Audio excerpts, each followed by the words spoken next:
The single most important factor with selling anything really comes down to your offer. Everything else stems from that. You don't have to do a ton of work if your product sells itself. Think Pablo Escobar, right? But let's assume we don't want to get into that business. How do you make your product sell itself? The first thing we need to do is make the distinction between a product and an offer, because they aren't the same thing. Your product is a thing that you're actually delivering to the customer, whether it's a physical product, an app, a service of some kind, an experience, whatever. The offer is how you package and present that product. It's about how you communicate the value of your product. So when we talk about making your product sell itself, what we're really doing is crafting an offer that sells itself, that communicates the value of your product in a way that it seems like a no-brainer deal for the prospect. Now, with any deal, there's two sides, right? You're giving your product to the customer, and your customer is giving you money in exchange. So what's an example of an exchange that would be a no-brainer deal? Well, here's a good example. At the time of this recording, Bitcoin is currently trading for over $100,000 a coin. So if I told you I'd sell you a Bitcoin for $50,000, would that be a good deal? Yes, absolutely. You double your money instantly. That's a no-brainer deal.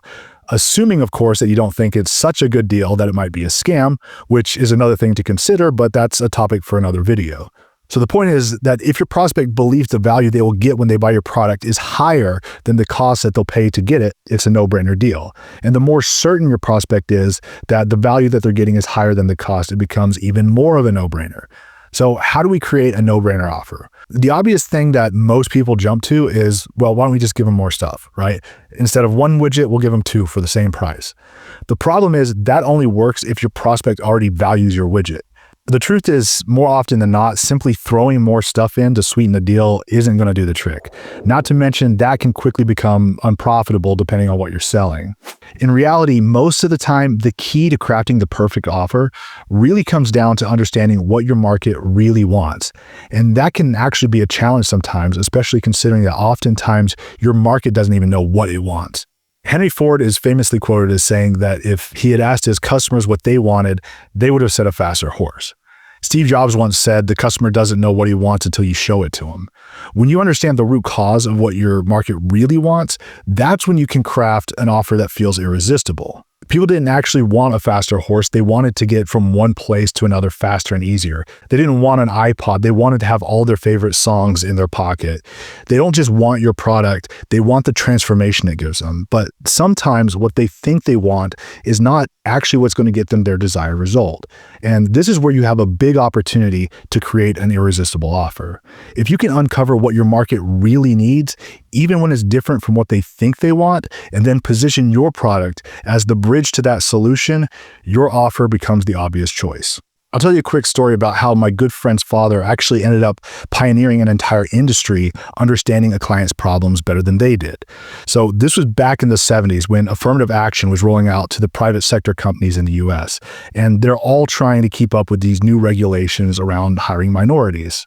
Well, at that time, my friend's dad was an African-American grad student at Yale, and Procter & Gamble, one of the largest corporations in the world, thought he might be able to help them figure out how they could hire more talented and qualified Black employees. Procter & Gamble was trying to follow the new hiring regulations and ensure they had enough minority employees, but it seemed that they were having trouble hiring the right people. During the interview process, everything seemed fine, but for some reason, it was taking 2 to 3 times as long for the company to get a return on their minority hires. In other words, it was taking 2 to 3 times as long for the minority employees to get fully brought up to speed and perform effectively in their positions when compared to new white employees.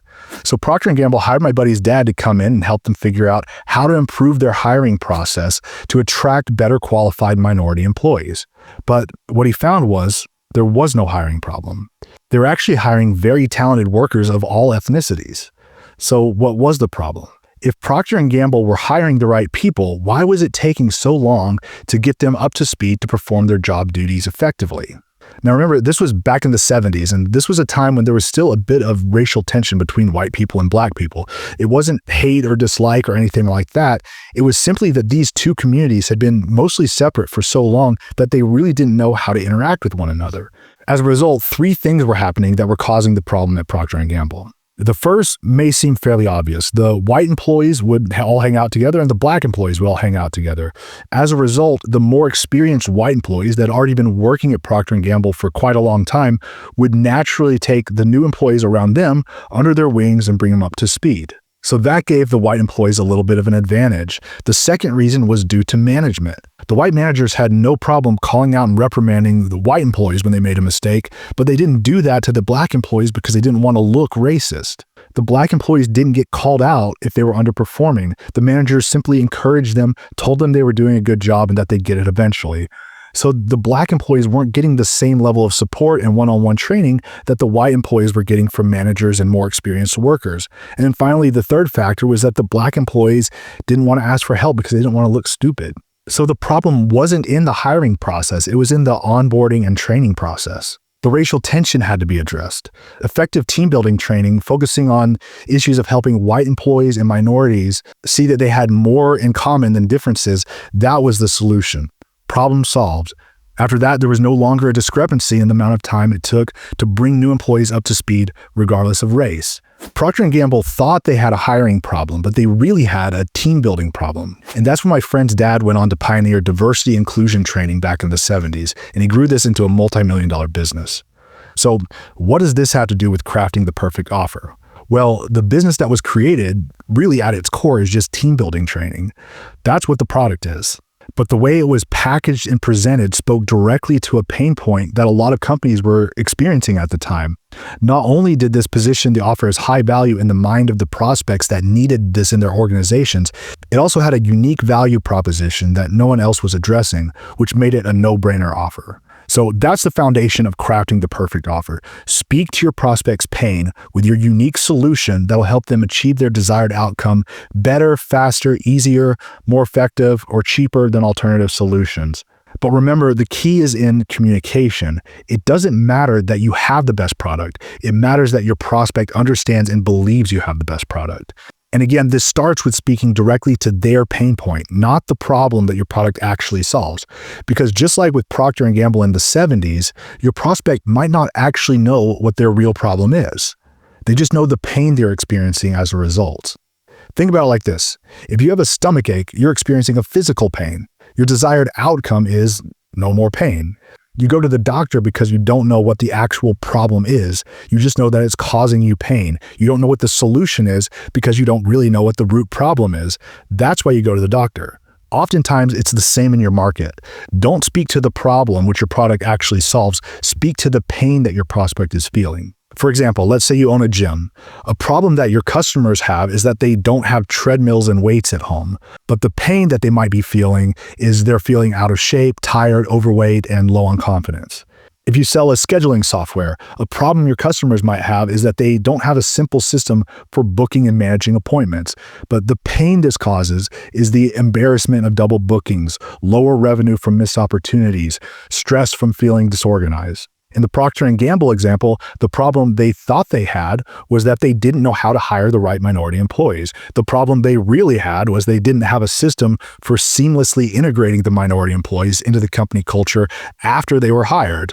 But regardless of whether they were right about the problem or wrong, the pain that they were experiencing was consistent. It was the lower returns on operational inefficiencies that they were experiencing due to new hiring regulations.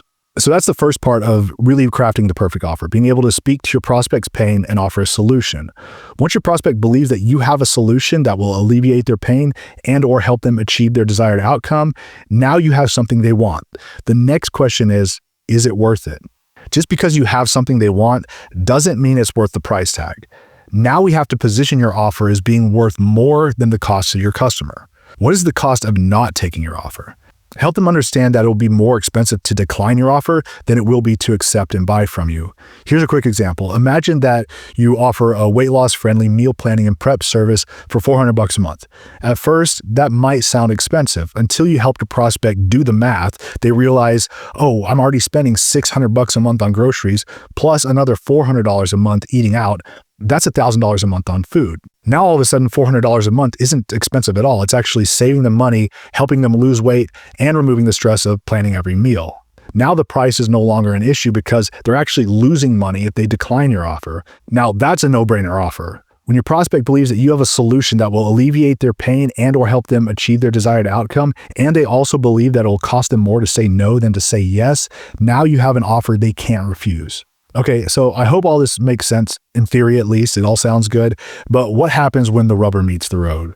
Remember, it doesn't matter that you have a great offer and it's a great deal. What matters is that your prospect believes you have a great offer and it's a great deal. Again, this all comes down to how you communicate with your prospect. It's what you say in your marketing that actually makes all this happen. And you don't want to throw a bunch of money down the drain on advertising because you think you have the right messaging. What matters is whether or not people actually respond to it. You'll save yourself a lot of time, money, and headaches if you test your messaging first. And the good news is this is really easy and cheap to do with the help of Google and Meta ads and LLMs like ChatGPT. If you'd like me to help show you exactly how to do this, simply type "no-brainer" in the comment section below, and I'll post a video here on this channel demonstrating exactly how to test your messaging on a shoestring budget so you don't waste your time, money, and sanity on a campaign that won't work. If enough people comment, I'll post a link to that video down in the video description below. If the link isn't there yet, that means that I haven't created it. So comment "no-brainer" now in the comment section and I'll shoot that video for you. And also be sure to subscribe to the channel and turn on notifications so you'll see when that video goes live. I'm also going to post a link to a quick business growth assessment down in the video description. If you take 30 seconds to answer 4 quick questions, I'll give you a recommendation of exactly what you can start doing right now to grow your business faster, smarter, and easier based on your responses to those 4 questions. And you'll also get added to my email list, so you'll get an email notification as soon as the next video is live here on this channel. So comment, subscribe, fill out that assessment to join my email list, and I'll see you in the next video.